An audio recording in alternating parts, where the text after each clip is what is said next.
Alright guys, on this week's segment we're going to talk about something that's a little more unique maybe to musky fishing than other species, and that's actually jigging for muskies. It's something I got into last year. It was kind of a project of mine that I was determined to make myself a better jig fisherman. When I say jigs, I'm talking about just a standard oversized bass jig like this right here. This is actually made by Little Hustler. It's basically just a weedless jig used for musky fishing. Now, when you get these in the package, this is how they come. All right, they just come with a standard jig head, a skirt, and a brush guard of some type. You can get a few different sizes. This is the 1.25 ounce size. But you know, when they say a jig is weedless, it might be weedless, but remember, if you're fishing anywhere there's structure like rock or wood, they may not be woodless or rockless, but weedless, yeah, I'll give them that. But it's just a standard jig. Now, I like to add, to juice them up a little bit, put a trailer on them of some type. You can put a single grub, you can put a paddle tail off the back. Personally, I like these double shrimp tails like this. To me, they do a lot, and they add a little bit more to the bait and make it look a little bit better in the water.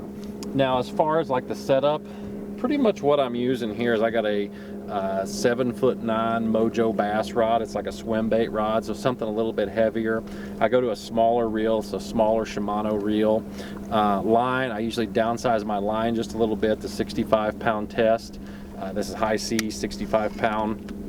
And then leader wise, I use the Stealth spring leader, and I like the fast hatch connection here. The smaller fast hatch works really well for working these jigs, and it does just a nice job. It's just a nice setup all together as far as for doing the smaller stuff. Now, as for actually working the bait, what I like to do is toss the bait out there, typically fishing pretty close to shore, and let the bait sink all the way to the bottom. So I'm letting it sink all the way down, and I just work it back pretty much like a bass, like you would for bass fishing. I hop it a little bit, let it sink again, hop, let it sink, and just kind of work it down the structure. And typically once I get it about 10 feet, I just reel it straight in. But it's all based upon how big the structure is. If I'm fishing just a straight shoreline, I'll work it maybe the first 10 feet, then reel it up. If I'm working a lay down or stumps, I'll work it through the stump field and then I'll reel it up.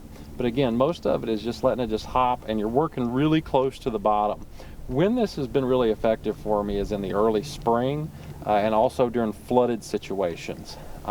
If the fish are holding extremely tight to structure, this is a great way to get these fish to shake loose. Now, the strikes a lot of times, for the most part, is like a thump. But I have had a few when they hit it, you just see your line take off, or it feels like you're dragging a stick sometimes too will actually work. But I'm telling you, if you're in a situation you want to try something different where maybe the fish are acting a little more stubborn, or if they're holding real tight to structure, think about using some of these jigs. They're inexpensive. They're something you can always have in your boat, and they're great for going in and going after those inactive fish or fish that you want to go back on. So give it a try. Make sure you subscribe to the channel, guys. We're going to have more great tips like this throughout the year.